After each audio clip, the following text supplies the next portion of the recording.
Viewers, आज की मज़ेदार कहानी। मैं 26 साल की हूँ। मेरी शादी तकरीबन 5 साल पहले हो चुकी थी। मेरा बेटा जिसकी उम्र 1.5 साल है, मेरी कुल कायनात है। मेरे शौहर अच्छी जॉब कर रहे हैं और काफ़ी हैंडसम खूबसूरत जवान है। मुझसे उम्र का कोई ज़्यादा फ़र्क नहीं। सास ससुर नंद और देवर हमारे घर में कुल अफराद हैं। किसी का किसी से कोई झगड़ा नहीं। जिंदगी बड़ी सहल और आसानी से गुजर रही थी। मेरे शौहर हर लिहाज से मेरा मुकम्मल ख्याल रखते थे। मुझे उनसे मेरी तलब के मुताबिक हर चीज़ मिल रही थी।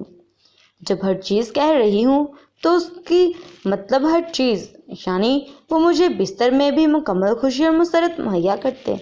एक इंसान की ज़िंदगी गुजारने के लिए जो ख्वाहिशात पूरी होती हैं, मेरी भी वैसी ही ख्वाहिशात थीं, जो कि खुशकिस्मती से पूरी भी हो रही थी। मुझे इससे ज़्यादा की ना तलब थी और ना ही मैंने कभी ज़्यादा को सोचा था। यही वजह थी कि मैं खुद को दुनिया की खुशकिस्मत तरीन लड़की तस्वर करती थी। लेकिन फिर ऐसा वाक़या हुआ जिसने ज़िंदगी का धारा ही बदल दिया, जिसने ना सिर्फ मेरी सोच को बदला, बल्कि मैं आज इस वाक़ये की वजह से दोहरी ज़िंदगी जी रही हूँ। बज़ाहिर मेरी ज़िंदगी में कोई फ़र्क नहीं आया, लेकिन मुझे पता है कि मेरे इस नॉर्मल ज़िंदगी के पीछे मेरी एक खुफिया ज़िंदगी भी है, जो कि एक राज है, और इस राज में से ही वाकिफ़ हूँ। वाक़या कुछ यूँ हुआ कि इस रोज़ हम सब घर वाले रात को अपने अपने कमरों में सोए हुए थे। मेरे शौहर काम के सिलसिले में शहर से बाहर गए थे, जबकि मेरी नंद भी अपने काम और मामू के घर गई हुई थी। सास ससुर अपने कमरे में, जबकि मेरा देवर अपने कमरे में सोया था। मैं भी अपने बेटे के साथ अपने कमरे में सोई थी। रात को तकरीबन 1:30 बजे करीबन वक़्त होगा जब किसी ने बाजू से पकड़ा, मुझे उठा दिया। कौन है? मैं अचानक डर गई। कुछ ना समझते हुए चीख कर बोली, खबरदार, जो आवाज़ बुलंद की यहीं ढेर कर दूंगा। कोई अनजान आवाज़ मेरे कानों से टकराई और साथ ही बंदूक की नाली मेरी गर्दन पर आ गई।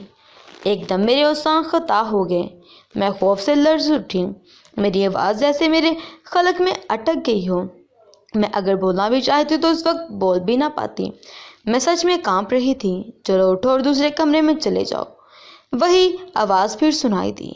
मैं कुछ नहीं समझी और खौफ से मेरी जान निकल रही थी। यही वजह थी कि मैंने उठने में ज़रा सुस्ती की तो वही आवाज़ फिर मेरे कानों में गूंजी, उठती हो या फिर घोड़ा खींचूं? इतना फालतू वक्त नहीं है मैं हमारे पास। आवाज़ में गुस्से से ज़्यादा था। मैं खौफ के मारे बहुत बुरी तरह कांप उठी। वो मुझे उठाकर नीचे ड्राइंग रूम में ले आया। मैं वहाँ पहुँची तो देखा मेरी सास ससुर और देवर को वो पहले ही वहाँ ला चुके थे और उन सबको उन्होंने बांध दिया था। वो कुल 4 आदमी थे और चारों के पास बंदूकें थीं। उनमें से एक ने मुझे भी हाथों बांध दिया। हम सब घर वालों को उन्होंने अगवा कर लिया था।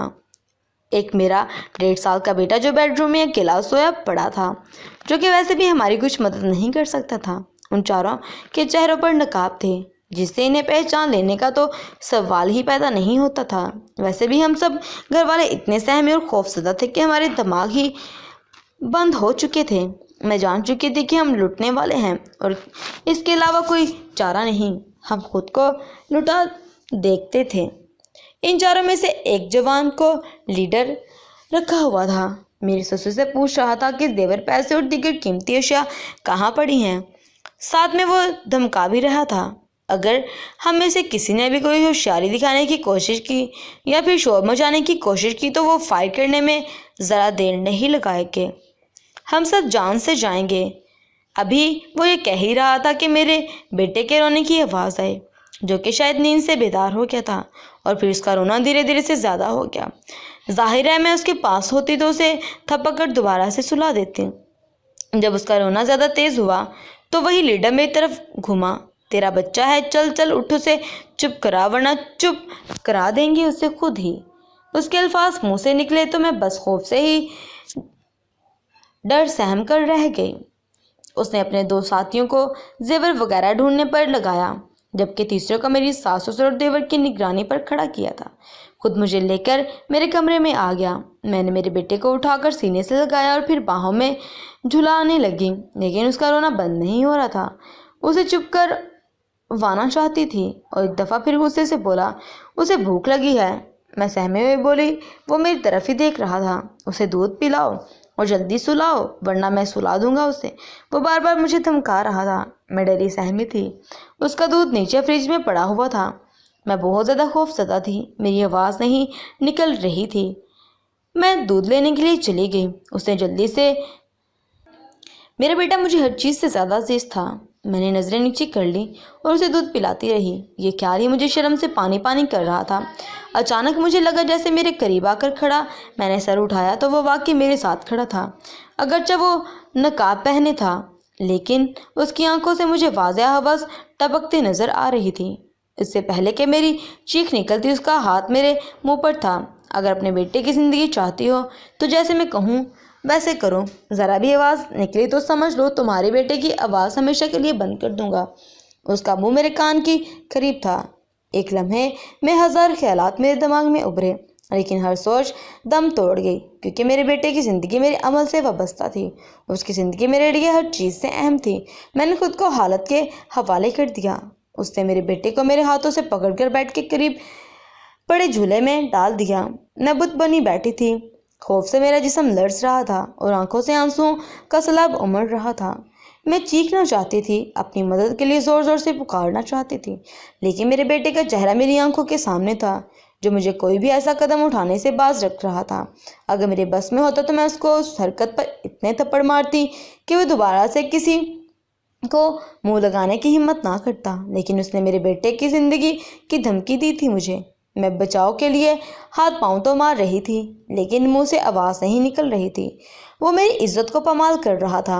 वो मुझसे जिस्मानी तल्लुक कायम करने की कोशिश कर रहा था, शायद इस डर से कि अगर मेरी आवाज़ निकल गई तो कहीं भड़क कर मेरे बेटे को कोई नुकसान ना पहुंचा दे। मैं मुकम्मल उसके रहमो करम पर थी। किसी भी लड़की और औरत को अगर सबसे ज़्यादा किसी चीज़ का खौफ होता है तो उसकी इज्जत जाने का। उसके बचाव को कोई लड़की या औरत अपनी जान तक गंवा सकती है, लेकिन अगर यकीन हो जाए कि वो किसी सूरत अपनी इज्जत नहीं बचा पाएगी तो उसका खौफ ख़त्म हो जाता है। लेकिन अगर लड़की या औरत माँ हो तो उसके लिए औलाद ही सब कुछ होती है। और ऐसे बहुत से किस्से आप भी सुने होंगे जब किसी लड़की या औरत ने औलाद के लिए अपनी इज्जत तक गंवा दी हो। मैं भी एक अगर आम लड़की होती तो शायद मर जाती, लेकिन किसी डाकू के हाथों यूँ इज्जत ना गंवाती। लेकिन मैं एक माँ थी। इस डाकू ने मुझे मेरे बेटे की ज़िंदगी की धमकी दी थी। मुझे यकीन हो गया था कि अब बचाव नामुमकिन है, और यही वजह थी कि मुझे खौफ भी नहीं रहा। खौफ तब तक ही रहता है जब तक बचाव की कोई सूरत नज़र आ रही होती है। कि मुझे कोई सूरत हाल नज़र नहीं आ रही होती। साथियों ने उसे आवाज़ दे दी कि काम मुकम्मल हो गया है, या उसका काम भी मुकम्मल हो गया था। वो मेरी दौलत के साथ साथ मुझे भी लूट कर ले गया था। ये दिन मेरी ज़िंदगी में एक चलती फिल्म की तरह मेरे दिमाग में रहता है। उम्मीद है नाज़रीन ये वीडियो आपको अच्छी लगी होगी। मज़ीद अच्छी वीडियोस देखने के लिए चैनल को सब्सक्राइब कर लें और साथ लगे घंटी के बटन को दबा दें, ताकि आने वाली हर वीडियो का नोटिफिकेशन आप तक पहुंच जाया करें। अल्लाह हाफ़िज़।